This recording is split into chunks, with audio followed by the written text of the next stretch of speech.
Bom dia, o meu nome é Carla Paiva, bem-vindos ao Haja Direito, sou jurista e vamos ter hoje um tema que já foi falado noutros vídeos, que tem a ver com a violência psicológica, a violência doméstica psicológica.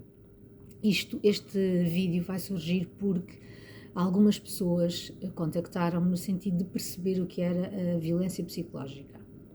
Então, a violência psicológica enquadra-se também na violência doméstica, como já foi falado. Se quiserem revisitar os outros vídeos e perceberem o que é que foi falado, faz-me sentido.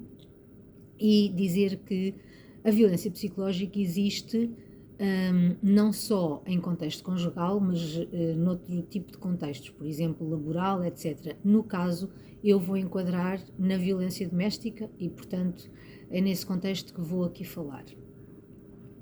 A dúvida aqui é normalmente como é que se identifica a violência psicológica. Bom, quando há um processo de violência doméstica e depois há queixa, quando há menores, normalmente a CPCJ acompanha o processo, exatamente porque existem menores, mas também porque existem outro tipo de condicionantes, como identificar a violência psicológica. Os psicólogos normalmente avaliam a situação. No caso, eu não vou falar exatamente da parte de psicologia, porque não sou psicóloga, não é? Mas vou falar aqui na manifestação de situações que podem ser consideradas violência psicológica. Como é que se pode identificar? Por exemplo, humilhação do outro, a chantagem emocional, os maus tratos verbais e de alguma forma depreciativos, o controlo e a manipulação, o controlo, por exemplo, da forma de vestir, na forma de estar, os comentários também depreciativos quanto à forma como se fala ou quanto à nossa opinião, ou estando num contexto de amigos ou familiares, quando manifestamos a nossa opinião, ela ser criticada de forma depreciativa, ciúme excessivo e, por exemplo, uma falta de respeito generalizada, que julgo que as vítimas conseguem perceber que não é correto aquele tratamento. Justifica-se, portanto, na realidade acontece mais do que se possa pensar, ou seja, a violência física é uma violência que se consegue perceber de forma visível, deixa marcas visíveis. A psicológica deixa marcas que muitas vezes demoram a sarar, não é? São marcas emocionais, marcas em termos de autoestima e, portanto, acaba por ser aqui algo um bocadinho mais extenso no tempo para tratar. Justifica-se normalmente, ou tenta-se justificar, ou a vítima tenta justificar, pelo facto de, por exemplo, o agressor ter um temperamento explosivo ou ter um temperamento mais forte e, portanto, acaba por ser uma justificação para aquele tipo de relacionamento que é muito tóxico e deixa marcas, tal como eu disse, que depois se repercutem no tempo e são difíceis de tratar. A intenção, normalmente, é deixar a vítima vulnerável e fragilizada, quer psicologicamente, quer emocionalmente.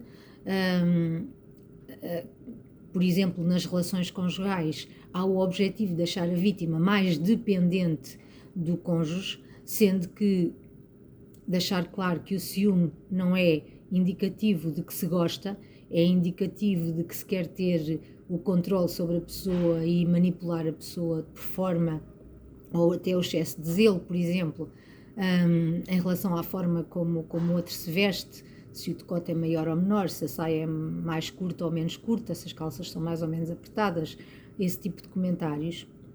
E pode chegar ao ponto da vítima não conseguir identificar exatamente e ir desculpabilizando o agressor exatamente como parte da personalidade do agressor ser uma pessoa mais explosiva, ter um temperamento mais forte e mais aguerrido, digamos assim, e, portanto, acaba por ser desculpabilizado. Não deve ser, não é? Pronto, e quando a vítima tem de ter aqui algum cuidado e perceber quando está a ser quando os comentários deixam de ser comentários naturais e normais para serem depreciativos. Os sinais de alerta normalmente depois surgem quando o agressor vai fazendo ameaças no sentido de, por exemplo, terminar a relação, fazendo com que a vítima acredite que aquela relação é a relação que a vai salvar, ou que ela não vai encontrar outra pessoa como aquela pessoa, como o agressor, não é? A humilhação da vítima, por exemplo, em público, e às vezes em tom de brincadeira, mas sem perspectiva, ou seja, numa perspectiva de humilhação, encapuçada na brincadeira, ficando o agressor numa posição de dominância. A chantagem emocional, por exemplo, com uma distorção da realidade daquilo que se passou, ficando depois a vítima também desarmada e numa situação de desamparo, e depois isto acaba por desembocar no isolamento da vítima, e acaba por acontecer até às vezes um bocadinho aquela vergonha alheia que se tem, não é? Porque aquela pessoa está sempre a criticar ou está sempre a fazer comentários depreciativos e, portanto, acaba por haver aqui um isolamento da vítima, quer em relação a amigos, quer em relação a familiares, de forma a que o agressor consiga controlar a vítima sem que hajam interferências exteriores e que a vítima se aperceba depois do que é que se está a passar. Também insultos, mesmo que disfarçados de brincadeiras.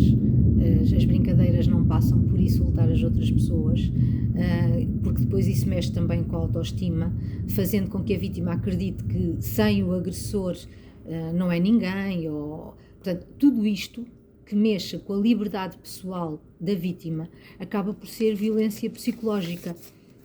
Pronto. Ou ridicularização da vítima pelo aspecto físico, ou pelo modo de falar, ou pela sua opinião, aquilo que eu já referi, a distorção dos acontecimentos da vida real e da vida doméstica e do que se passou e da não intencionalidade de fazer ou de dizer aquele comentário, pronto. Tudo isto são manifestações de violência psicológica que devem as vítimas estar atentas, e não deixa de ser violência doméstica. E esta era a dúvida, os mails que eu recebi era no sentido de aquilo por que eu estou a passar é efetivamente violência doméstica, pronto. E aqui está elencado o que é a violência doméstica, pronto. As consequências depois é que a autoestima da vítima fica muito baixa e acaba por perder um bocadinho a capacidade de análise do contexto em que está a viver, e muitas vezes até questiona se conseguirá ser feliz longe daquela pessoa, de tal forma que começa a haver ali uma dependência emocional, ou uma necessidade de validação. Pronto. A vítima depois também tende a criar constantemente uma convivência de harmonia para não arranjar discussões, pronto, tudo isto para que as vontades do agressor não sejam melindradas e para que não haja discussões, e portanto tudo isto depois pode resultar ao longo do tempo em que a vítima possa ficar deprimida, tenha ataques de pânico e outras coisas que depois, se pesquisarem ou se consultarem um psicólogo, ele vos explicará, ou explicar-vos-á, peço desculpa, melhor do que eu. Em termos jurídicos, isto faz parte da violência doméstica, a violência psicológica, e portanto estas vítimas, como todas as outras, precisam de apoio, precisam que alguém perceba que elas estão num relacionamento tóxico e que as alerte para isso, e que lhes dê aqui algum colo e alguma proteção, que é o que elas precisam naquele momento. Pronto, espero ter esclarecido as dúvidas. Eu fiz o vídeo porque, para não estar a responder individualmente, algumas pessoas eu respondo individualmente, mas de qualquer forma ficam as dúvidas esclarecidas. Se tiverem mais dúvidas, disponham para o meu e-mail, e tenham um bom dia.